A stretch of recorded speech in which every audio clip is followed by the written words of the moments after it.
4 नवंबर 1922, समय सुबह के लगभग 10 बजे, स्थान मिस्र की तपती हुई रेतों के बीच छिपी एक घाटी, जिसे दुनिया आज किंग्स वैली के नाम से जानती है। सूरज की किरणें रेत पर इस तरह गिर रही थीं, जैसे सदियों से दफन किसी राज को उजागर करने के लिए बेचैन हो। उसी सुनसान और रहस्यमयी माहौल में एक अंग्रेज पुरातत्वविद हावर्ड कार्टर अपने जीवन की सबसे बड़ी खोज के करीब खड़ा था। उसके सामने पत्थरों की सीढ़ियां धीरे धीरे उजागर हो रही थीं और हर एक कदम उसे उस दरवाजे के करीब ले जा रहा था जो हजारों साल से बंद था। ये केवल एक मकबरा नहीं था, बल्कि इतिहास का एक ऐसा दरवाजा था जिसके पीछे मौत, रहस्य और अमरता की कहानी छिपी हुई थी।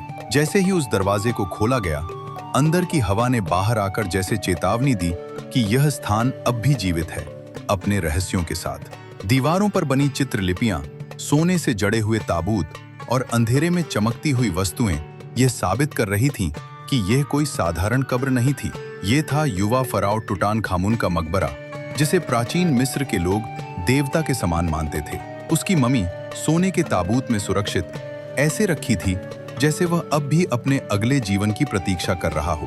मिस्र की इस परंपरा में मृत्यु अंत नहीं थी, बल्कि एक नए जीवन की शुरुआत थी, और इसी विश्वास ने ममी बनाने की प्रक्रिया को जन्म दिया। हजारों साल पहले इजिप्ट की सभ्यता में ममी बनाना केवल एक क्रिया नहीं, बल्कि एक पवित्र अनुष्ठान था। जब कोई राजा या उच्च पद का व्यक्ति मरता था, तो पुजारी उसके शरीर को सावधानी से संरक्षित करते थे। शरीर के अंदर के अंगों को निकालकर विशेष पात्रों में रखा जाता था और फिर शरीर को नमक और रसायनों की मदद से सुखाया जाता था। यह प्रक्रिया कई दिनों तक चलती थी और अंत में शरीर को कपड़ों की परतों में लपेटकर एक ताबूत में रखा जाता था। उनका मानना था कि आत्मा तभी जीवित रह सकती है जब शरीर सुरक्षित हो, और यही कारण था कि ममी को इतनी सावधानी से संरक्षित किया जाता था। लेकिन इस कहानी का सबसे डरावना पहलू अभी बाकी था।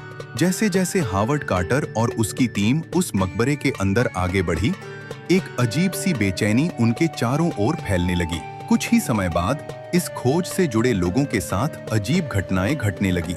लॉर्ड कार्नारवन, जिसने इस खुदाई को फंड किया था, अचानक एक रहस्यमयी बीमारी का शिकार हो गया और उसकी मृत्यु हो गई।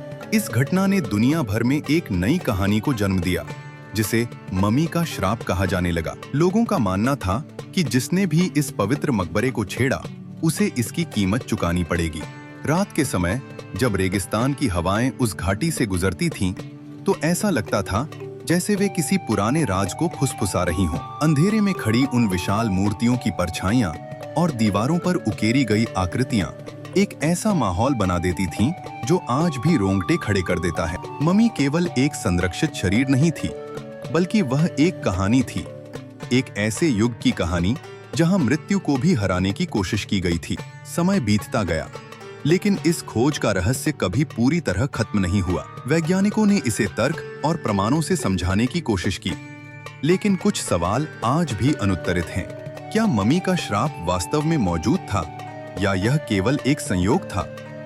क्या उन मकबरों में छिपी ऊर्जा आज भी जीवित है, या यह सब केवल मानव की कल्पना का खेल है? इन सवालों का जवाब शायद कभी न मिले, लेकिन एक बात तय है, मिस्र की ममी आज भी दुनिया के सबसे बड़े रहस्यों में से एक है, और यह रहस्य जितना पुराना है, उतना ही डरावना भी। अगर आपको AC डॉक्यूमेंट्री वीडियो पसंद है, तो हमारे चैनल को लाइक एंड सब्सक्राइब करिए। Thanks for watching this video. Please like and subscribe.